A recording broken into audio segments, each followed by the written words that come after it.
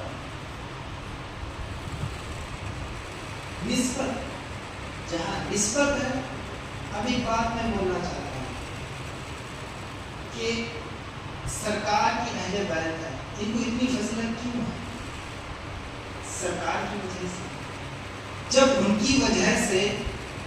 ان کی امت کو تمام امتوں میں سب سے افضل ہے، تو ان کے گھرانے کو تمام لوگوں سے زیادہ افضل نہیں ہو سکتے کیا؟ یہاں تو آپ مان رہے ہو کہ ہماری امت چلاتے ہیں، بڑے بڑے لوگ اٹھ کے بڑے بڑے مفتیان کرام، نبی پاک علیہ السلام کی امت تمام امتوں سے افضل، وہاں تو آپ کو کچھ نہیں ہوتا ہے، لیکن جب بات اہل بیت کی آتی ہے تو وہاں تو انہوں بیچے ہمیں بیچے۔ تو یہاں کیا ہے، اس کا معنی کیا ہے، بغض و حسد ہوتا ہے۔ جس شخص کو اللہ تبارک و تعالی نے نعمت عطا کی ہے تو تم اللہ تبارک و تعالی کی نعمت پر بغض کر رہے ہو، تم اس سے بغض نہیں کر رہے ہو، تو اللہ تبارک و تعالی نے جو نعمت عطا کی ہے نا اس سے بغض کر رہے ہو، اس کی وجہ سے تم اپنی آخرت برباد کر لے رہے ہو۔ حضرات گرامی، بولنے کا میرا مقصد یہ ہے کہ نبی پاک علیہ السلام سے سچا عشق، ان سے محبت، ان کے اہل بیت سے محبت اور بزرگان دین سے محبت کریں گے تو ہم یہاں بھی کامیاب ہوں گے اور قیامت میں بھی کامیاب ہوں گے۔ اگر ہم ان کو چھوڑ کر کے ہم دوسرا راستہ پکڑ کر کے کہہ دیں کہ ہم تو رات بھر 24 گھنٹے سیکنڈ اللہ ہو کرتے بیٹھیں گے تو ان کو منزل مقصود نہیں مل سکتی، مل ہی نہیں سکتی۔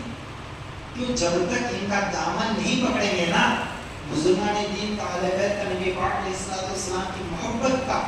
ان کے عاشق ہونے کا اور ان کا غلام ہونے کا جب تک وہ دعویٰ نہیں کریں گے نا،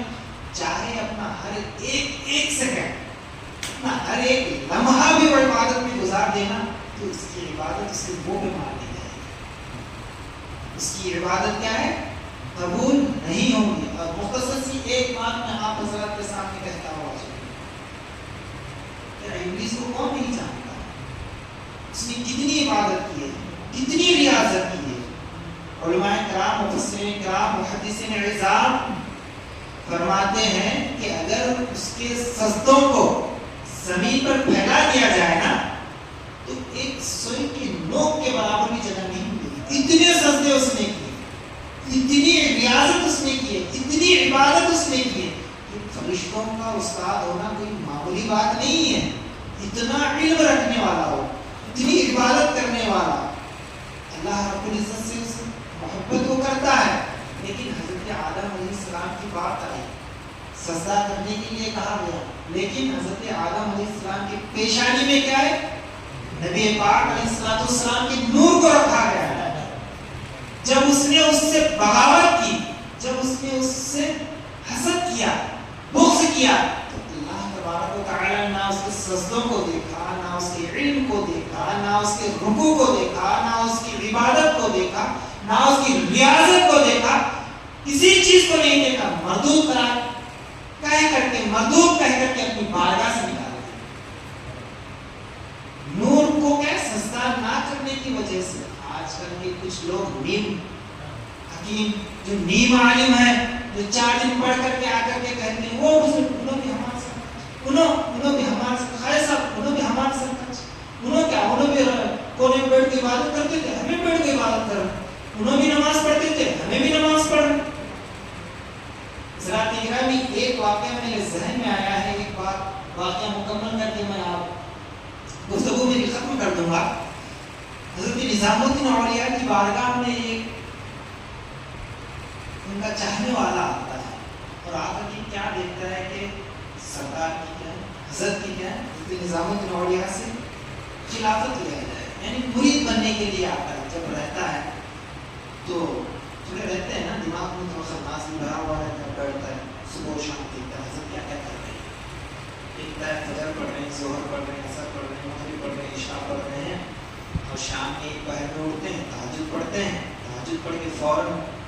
فجر کا ٹائم ہو جاتا ہے، فجر کی نماز پڑھتے ہیں۔ دیکھتا بہت دن ہوتے ہیں، سوچنے لگتا ہے کہ حضرت تو نماز نہ پڑھتے ہیں، ہم لوگ آتے ہیں ان کی مطلب کیا ہے کہتا ہے، ان کا سوال کرتے بیٹھ جاتے ہیں اور دعا کرتے ہیں، بھیج دیتے ہیں، تو ان سے اچھا تو وہی ہوگا جو رات بھر عبادت کرتا ہوں، میں پوری نمازیں بھی پڑھتا ہوں، حضرت تو 1 ہی گھنٹہ عبادت کر کے اور فجر کی نماز پڑھتے ہیں اور اپنے کام لگتے ہیں، میں تو رات بھر عبادت کروں، وہی تو ان سے اچھا ہوا۔ تو جب کچھ دن ہونے کے بعد دیکھتا ہے تو مرید نہیں ہوتا، چلے جا رہا ہوتا ہے، حضرت بلاتے ہیں، کیا ہوا؟ بولا نہیں حضرت مرید بننے کے واسطے آیا تھا، ایسا کیا بات لکھی نہیں تمہارے اندر جو تمہارا مرید بنوں میں اور میں تمہارے سے زیادہ عبادت کرتا ہوں، ضرورت نہیں کہ مجھے اس کا سے جا رہا ہوں، ٹھیک ہے اب ایک رات سو جا، کل جا رات رات ہوتی جب رات میں سو جاتا ہے تو کیا دیکھتا ہے کہ اس کے سر پر ایک چراغ لگا ہوتا ہے، ٹمٹماتا رہتا ہے، کب بجھے گا پتہ نہیں۔ جب حضرت نظام الدین اولیاء کے سر پر ایک چراغ، ایک ایسی روشنی دیکھتا ہے جو آسمانوں تک روشن ہوتی ہے، اتنا نور ہوتا ہے، فوراً گھبرا جاتا ہے، اٹھ کے بیٹھ جاتا ہے، بولا کیا ہوا؟ بولا نہیں حضرت ایسی سی بات ہے، میرے سر پر بھی ایک روشنی تھی جو ٹمٹما رہی تھی، معلوم نہیں کب بجھ جائے گی، لیکن آپ کے سر پر ایک ایسی روشنی تھی جو آسمان تک روشن تھی۔ تو حضرت فرماتے ہیں وہ ایک اللہ کا نور تھا،